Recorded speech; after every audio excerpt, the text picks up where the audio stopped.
This your boy Jay back with another one. Like, subscribe, comment on this video. Now I'm about to go in as far as these trade talks, the media, and what as a fan you should be looking at going into free agency. So, as a fan, as a Lakers fan, I'm not going to be biased and I'm not going to be the type to be irrational with my thoughts as far as what is going on. But I will let y'all know that, as a Lakers fan, it's been 6 abysmal years of not going to the playoffs, which has been very, very stressing to look from outside within. So to get that out the way, we've been in the narrative for weeks now, weeks upon weeks. For how long are we going to continue to stay in the media? Now, people are going to say that because we have LeBron James, the media has surrounded the Lakers. And I would beg to differ because the Lakers have always been the Lakers. Now, we can't say that based off of the 6 years that we have not made the playoffs. But before that, the Lakers were always in the glam light. They were always the better team in LA. Everybody knows that. We don't need to show any more proof. Our banners speak for themselves. We have 16 of them. Last recent titles that we had, 2009, 2010. And so I've been listening to media coverages the past, it seems like forever, with the soap opera that they keep bringing up. LeBron James this, LeBron James that, this, that. It's like it's getting tiring. And then we're bringing up all the young core and that and this. But what really bothered me is the fact that we have people that have come out and talked about the Lakers like they know what is going on. Now, as a fan of any team, now correct me if I'm wrong, but as a fan of any team that you want to see that is not in the playoffs or has been currently or has been knocked out of the playoffs, you just want to see your team do better than it was if it didn't win a championship. Your ultimate goal every year is to win a championship. Now, with that being said, this is crazy. As far as the media's prolonging viewpoints of what is going to happen and what is not going to happen. Like, my thing about that is that you do not know these players for you to go ahead and dictate where they're going to go. Now, where I'm leading to is that I seen a segment from Speak for Yourself. Shout out to Speak for Yourself. Not here to bash them or their credibility, but you know what? Damn it. I'm going for their credibility. Now, Jason Whitlock, who we all know he's a good guy to listen to and his viewpoints as far as I consider everything other than sports are what his viewpoints are very valid. But it does not mean that they're accurate or it does not mean that they're right. Those are his viewpoints. Now, one of his viewpoints that I wouldn't say take offense to, but you know what? Damn it. I'm taking offense to that. As a Lakers fan, to hear somebody like him talk, like this is the same guy that literally labeled LeBron James as Donald Trump as far as his what he has accomplished is Donald Trump like. This is the same guy. And Jason Whitlock. Now, there's a segment of today's show that they had Rick Bucher on the show. Shout out to Rick Bucher. Shout out to Marcellus Wiley. And Matt Barnes was on the show as well. Today's date. And I'm looking at that, and there's a couple of viewpoints that were valid from Matt Barnes' perspective because he was an NBA player. Marcellus Wallace, can someone please let me know what credibility does he have and what credibility does Marcellus Wiley have? Like, I don't understand their viewpoint. And what credibility does Rick Bucher have? Last time I checked, did Rick Bucher play in the NBA? Did Rick Bucher, what was his breaking story that he's had? The only breaking, okay, let's just break this down, okay? As far as what the media does in covering a story. The media covers the story after the fact. That's pretty simple as it. The deal gets done. Now let's say, okay, LeBron signs a deal, right? He signs the deal with the Lakers. How did that story break? Well, it didn't break until he signed the bottom line, or he gave him a verbal commitment, right? He gave him a verbal commitment. We all know he talked to Magic, and he told them that was their choice. Ultimately, he's in purple and gold. Now, from then on is where the media will go ahead and break the news and saying like, oh, LeBron James is signed and stuff like that. But the only people that really know is the people that are closest to him. Now, what the media does is come up with stories and stories and stories for viewers to go ahead and look, which as a fan, you want to go ahead and look at your team and see what is going on for them to get better.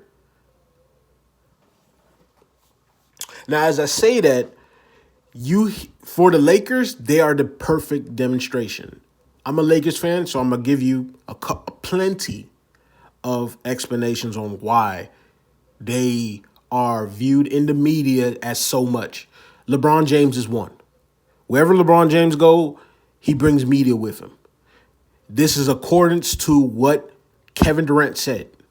Now, Kevin Durant, I'm not going to say Kevin Durant was right, but his message came across, bash, but ultimately it came across accurate. The reason is because look at the media surrounding LeBron and the narrative that changes every damn week. Now, as far as the media and what goes on, this is what this video is really about. I'm tired of looking at ESPN, looking at Max Kellerman, Jason Fatlock, Marcellus Crybaby, Rick Fluker, and all these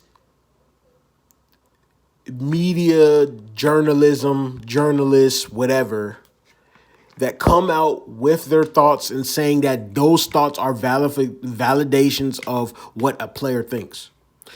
The reason why I brought up Kevin Durant in that is because Kevin Durant also came out and said, there's a clip of him coming out and saying, why do I have to talk to you? Now, you can look back and see that. Why do I have to? He came out during a press conference and said, "Why do I have to talk to you? You're nobody." Which really, in contrast, is true. Why does he have to talk to him? It's his, yeah, of course it's his job obligations to talk to the media because the media brings in articles from what they interview superstars from. The thing that I have a problem with is the fact that the media uses the slightest comments that they think that can ravel enough attention to put money in their pockets. Now, correct me, am I wrong? The bigger the story, the bigger the views, the bigger the payday. Now, I haven't seen any athlete come out and talk about currently what's going on as far as a like superstar Lakers athlete come out now. The only superstar that's on that Lakers team is LeBron. LeBron has not said not one word, and the narrative has changed on him multiple weeks in a row. And where are we getting this information from? And you know the funny thing about this is that the media gives us information as if they are living with these superstars on a daily basis, like if they're part of them on the routine that they do, on the simple things that they do on a daily part of life. That is my problem with the media. The media sells a dream, and then and then we overbite it, and then we start running around with like a chicken with no head.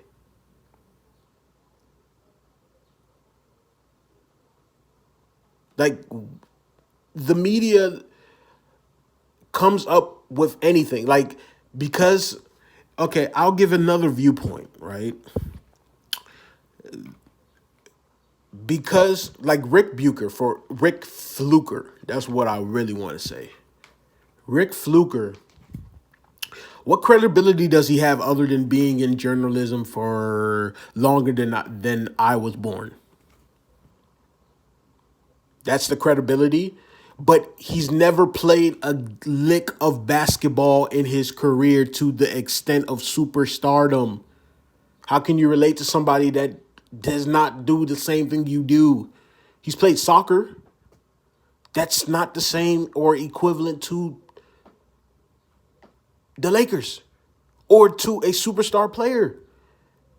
Rick Fluker was not a superstar player when he was playing his sport. So why am I going to listen to somebody who wasn't that, but they excel at what they do? I'm not going to take away from what he has done now. But as far as the stories that break, who's breaking these stories? I want to know from y'all, from after reviewing this video, I want to know from y'all. What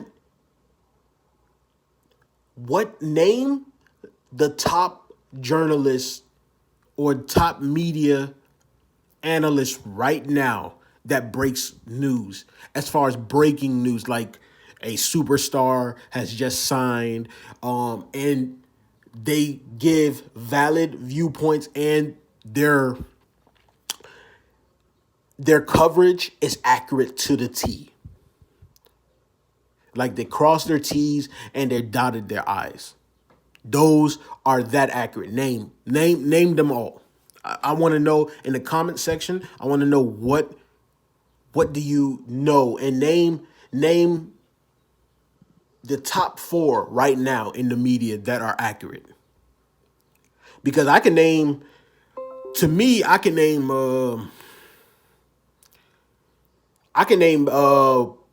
4 right now for you. I can Woj, Stephen A. Smith, Brian Windhorst, Michael Wilbon. Name me people that's more credible than that. I don't want to hear Chris Chris Carter.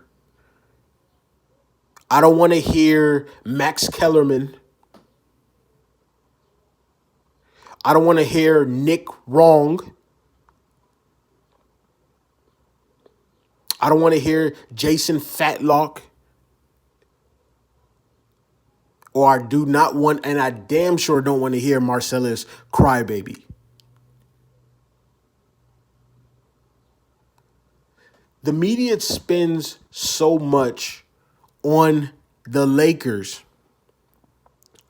that you don't know what story to actually lean on. Like one week, the Lakers have the best package. The next week, the Lakers package does not even compare to the Knicks or to whatsoever or to this or that, to the Celtics, the Knicks, the Bucks. I mean, if you're going to stick with a story, stick with it. I know things change from time to time, but the narrative that y'all always bringing up is that the Lakers overall are not going to change. They're going to stay with the squad that they have.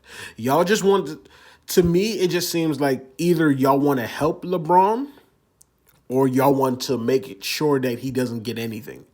Y'all feel like he's taking over the NBA by him basically pushing up on the Pelicans.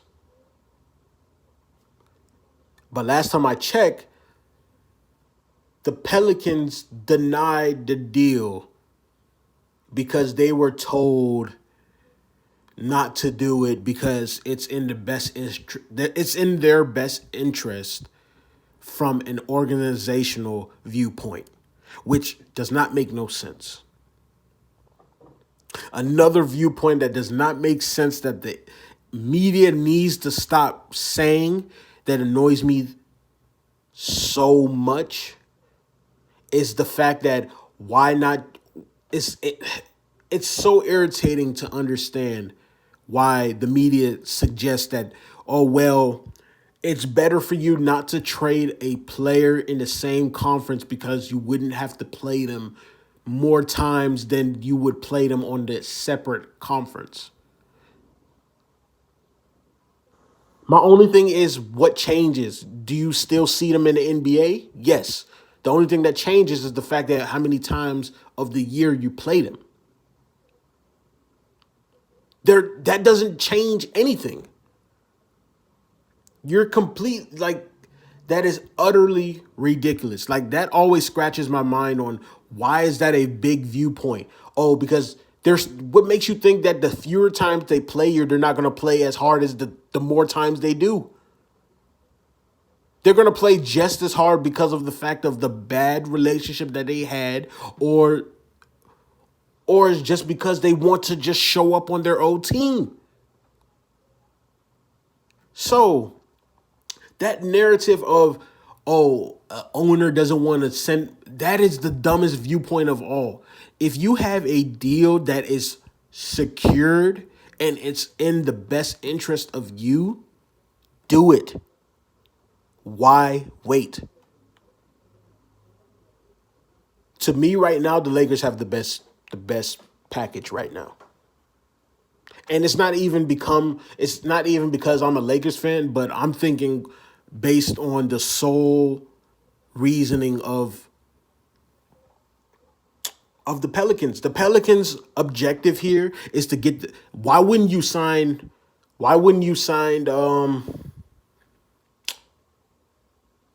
David Griffin if you knew he's not going to do the job better than Dell Demps, which is the same person that David Stern called out and said that he is incompetent of doing his job.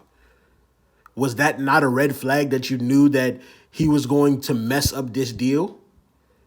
I'm pretty sure if David Stern was still in ties with the Hornets, now correct me if I'm wrong about that, but if he was still in ties with them, you think he would deny that deal?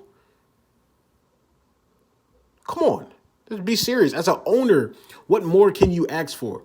You're starting over fresh. You're not going to keep this player that does not want to be there. Clarity's come out because the talks have just started again with the Pelicans listening to offers. And not only that, but the fact is that we were going to take back bad salary to benefit y'all so y'all can flex your cap room around for the future. Now, the irony of the fact that now y'all are the number one team as far as the NBA lottery concerned is very ironic. How the small market teams become the one and two, and then right after that are historic franchise teams. Well, you have one historic franchise team, and you have another one that's front office has been abysmal for over a decade.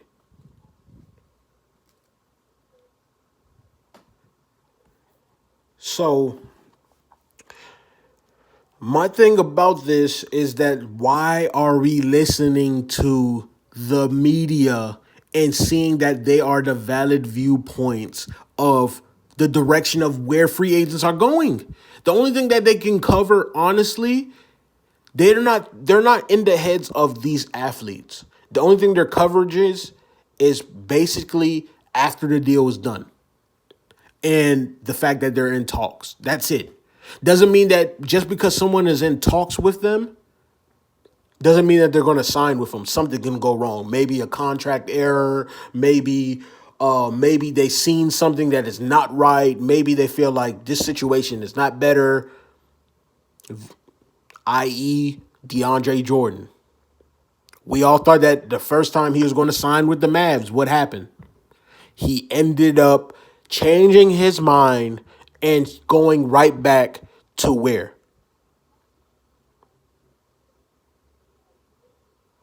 So we need to stop giving the media validation because they've been doing it for so long. How many media journalists have come out and actually been right about everything down to the T?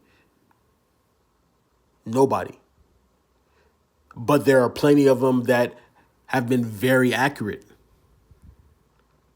Rick Bucher or Rick Fluker is not accurate. What story has he broke in the NBA? So I don't really count him as somebody to really talk to. The best people to get insight from is former players because they've been in these situations, not journalists that have never played the game of basketball. So y'all give me y'all descriptions. Like, this topic has got me so frustrated for weeks. So give me y'all description.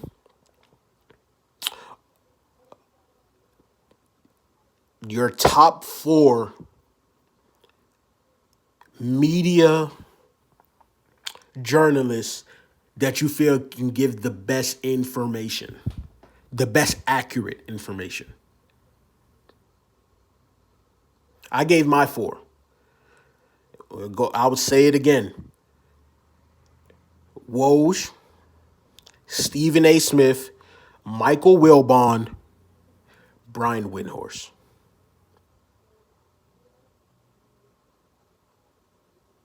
You could. It's Brian Windhorst and Chris Broussard. They're tied. So I can say 4 or 5. Matter of fact, you name your 5 that you consider. All right, y'all. Like, subscribe, comment. At the end of this video, who is your top 5 media analysts and why? All right, y'all have a great day. I will be back again with another one.